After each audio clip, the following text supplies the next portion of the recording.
Hey, my Legion, how y'all doing today? Me and my buddy John, and we're here to review Terrifier 2. Electric Boogaloo. Yeah, Electric Boogaloo.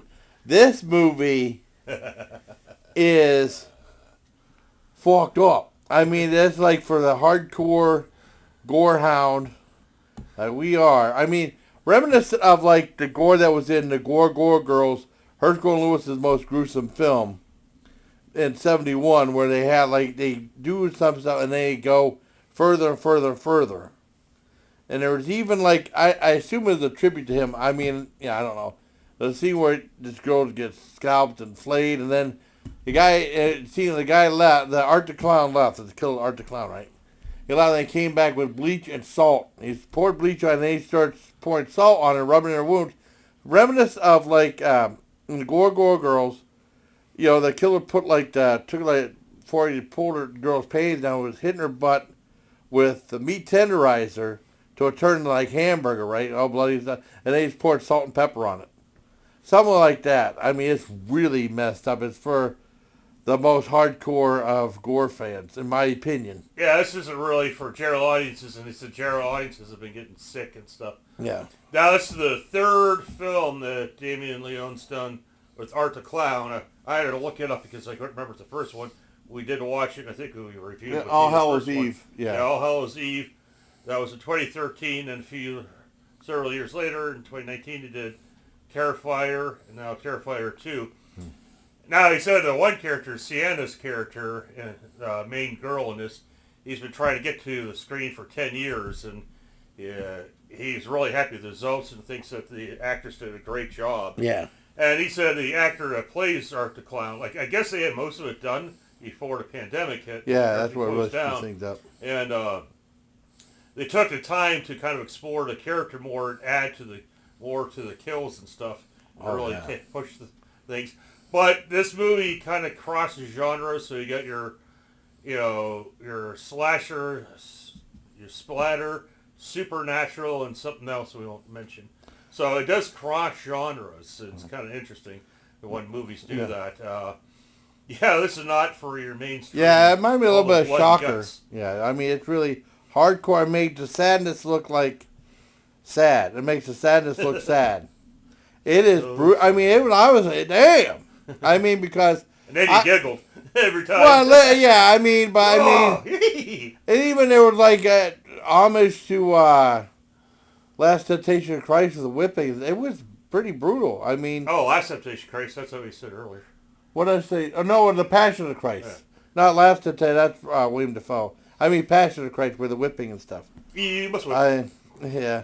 It was really brutal. I loved it. It's a great movie. It's long, too. But 2 out of the 20 minutes, yeah. I don't think didn't seem like much was wasted, if anything.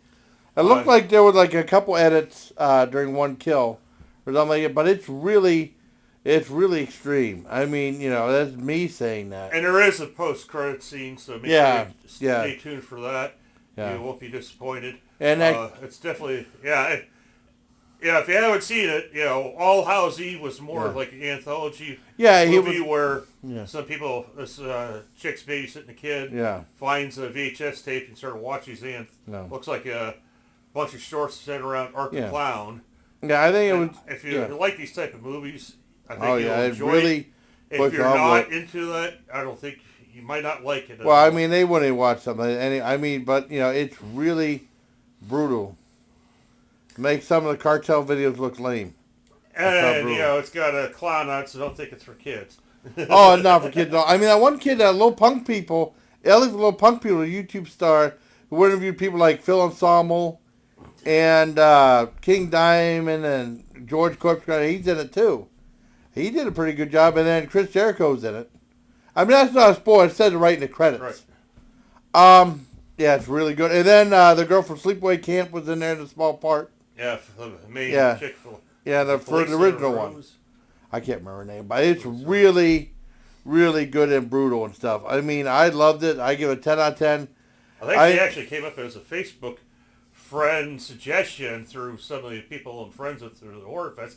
But it's like, well, I'm not really involved in that stuff anymore, so it's like, I'm not going to reach out.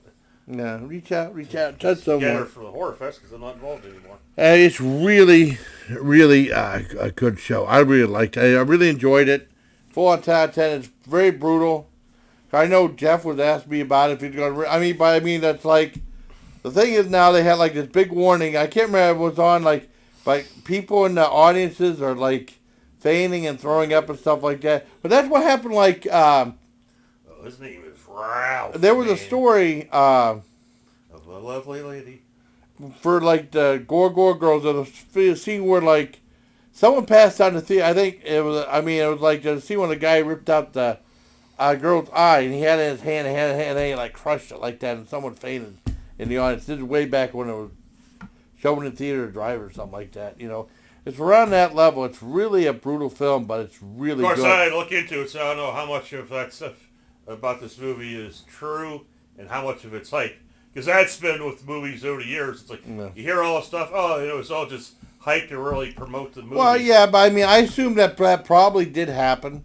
But I mean, it was weird because my dad said, like, my dad would be against something like that. But I mean, when he was talking about Henry Youngman, he said, like, you don't have to be gruesome or anything like that. And he was in Herschel and Lewis's Gore Girls, his most violent film.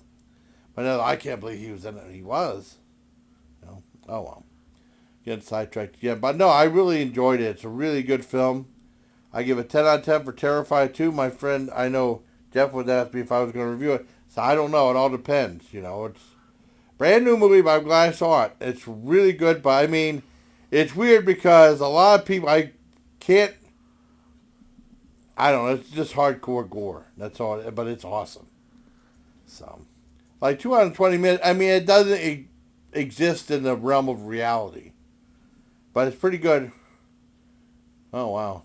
So I hope you liked the video, everybody. Till next time, please take care of my legion. How long was this one? 7 and 8. Okay. Who do we appreciate? Jason. Yay! Terrifier 2 was really good.